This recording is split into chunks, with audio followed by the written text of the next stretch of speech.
Jabatan kepala desa dari yang dulunya 5 tahun berubah ke 6 tahun. Nah sekarang ada lagi kemungkinan menjadi 8 tahun. Revisi Undang-Undang Nomor 6 Tahun 2014 telah disetujui DPR setelah mendapat desakan dari Asosiasi Pemerintah Desa seluruh Indonesia. Apakah sepenting itukah memperpanjang jabatan kepala desa? Atau ini hanya demi kepentingan politik jelang pemilu 2024?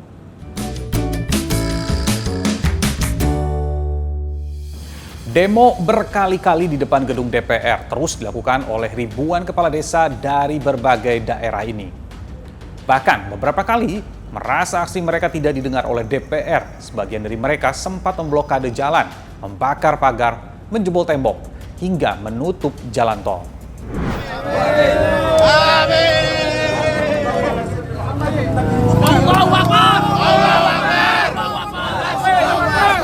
Perjuangan mereka yang sudah menggelar aksi ini berkali-kali akhirnya membuahkan hasil. Pada 5 Februari lalu, dalam pengambilan keputusan tingkat 1 rapat panitia kerja Balik DPR RI bersama Mendagri, memutuskan telah akan merevisi Undang-Undang Nomor 6 Tahun 2014. Salah satu poinnya, pasal 39, kepala desa yang sebelumnya 6 tahun menjadi 8 tahun dengan paling banyak 2 periode. Pagi, pimpinan DPR, saya dan Pak Dasko mewakili pimpinan DPR yang lain sudah menerima perwakilan dari 21 organisasi perangkat desa yang menyatakan aspirasinya dan menyepakati serta menyetujui bersama untuk saling menghargai dan menghormati bahwa proses pembahasan revisi Undang-Undang Desa yang tadi malam sudah dilakukan antara DPR melalui Balik dengan pemerintah sudah menyepakati satu kesepakatan substansi yang nantinya akan dibahas kembali sesuai dengan mekanismenya. Sebenarnya apa sih alasan kepala desa menginginkan masa jabatan lebih lama dari sebelumnya? Para kandidat atau para calon kepala desa itu tempatnya yang saling berdekatan. Sehingga kadang di dalam pelaksanaan pilkades itu terjadi konflik horizontal yang luar biasa ya. Yang namanya ekses yang ditimbulkan dari pilkades itu terkadang tidak selesai dalam waktu setahun, 2 tahun, bahkan sampai pilkades lagi juga belum selesai. Yang namanya kepala desa ketika dia akan mencalonkan diri, mereka sudah mempersiapkan yang namanya visi misi. Visi misi ini kemudian dituangkan di dalam RPJMDes. Kemudian dari RPJM ini kemudian diberikan lagi ke dalam RKPDes lewat Musrenbangdes. Nah, apa yang kemudian menjadi visi misi kepala desa, ini banyak yang tidak kesampaian. Apakah sepenting itu jabatan kepala desa harus sampai 8 tahun satu periodenya? Benarkah akan menyelesaikan masalah? Sebenarnya yang diajukan oleh para kepala desa itu supaya konflik di ini berkurang, tapi sebenarnya enggak juga. Itu justru itu akan memperburuk konflik. Yang lainnya ya kemudian terjadi karena lama dalam hal pembangunan desanya juga tidak bisa berjalan optimal, Mbak.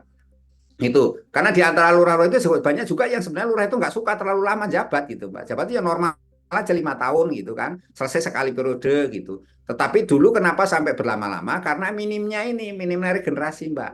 Minimnya pengganti, estafetnya pengganti. Karena apa? Karena mereka yang sekolah atau mereka berpendidikan tinggi akhirnya meninggalkan kota, Mbak. Meninggalkan desanya, jadi pergi ke kota berurbanisasi, kerja di kota. Jadi akhirnya di desa itu minim generasi muda yang berpendidikan, generasi muda yang punya pengetahuan baik. Jadi pertanyaan juga, mengapa DPR akhirnya menyetujui? Banyak yang berpendapat keputusan ini bermuatan kepentingan politik semata menjelang pemilu 2024. Abdesi sudah lama bersuara di DPR, tapi anehnya baru jelang pemilu aspirasi mereka akhirnya didengar. Anggota DPR sekarang kan umumnya nyalek semua, Mbak. Benar kan jadi nyalek. Karena nyalek itulah mereka pengen mendapatkan dukungan kan, punya kepentingan terhadap dukungan dari kepala desa itu, dan seolah-olah apa yang disampaikan kepala desa itu merupakan dukungan publik secara keseluruhan. Padahal di desa itu mereka juga berbeda-beda, artinya ketika seorang kepala desa itu maju sebagai calon, itu juga ada calon lain. Nah, sekarang ini yang terjadi ketika mereka memenangkan konsentrasi, maka calon yang bukan pendukungnya akan dimarginalkan. Nah, ini berarti kan sebenarnya ada suara-suara publik yang di desa yang sebenarnya tidak terakomodir oleh kepentingan kepala desa yang sekarang yang jadi gitu atau sekarang menyuarakan itu, Mbak. Jadi suara mereka sebenarnya bukan suara di desa semuanya. Menurut saya itu lebih suara ke kelompoknya saja, Mbak. Lalu apa kalau kata pengamat politik? Apakah ini memang bagian dari strategi para anggota dewan yang maju lagi? Pada tanggal 14 Februari mendatang, kita sudah mendapatkan gambaran komposisi wakil-wakil dari partai di DPR gitu, suara masing-masing partai di DPR. Oleh karena itu, disitulah kembali babak baru untuk terkait dengan pengesahan RUU revisi Undang-Undang Desa ini gitu loh. Jadi saya melihat ini masih akan ada drama-drama selanjutnya gitu loh. Meskipun sudah ada komitmen bahwa ini akan disahkan gitu. Tapi ini sangat tergantung pada komposisi DPR, partai pengusung maupun mungkin yang mengambil sikap oposisi di DPR selanjutnya gitu loh. Dan ini tentu saja kita harus lihat dari hasil tanggal 14 Februari nanti gitu. Sekarang kita balik lagi. Kenapa para kepala desa ini pada pengen lama-lama menjabat sebagai kepala desa?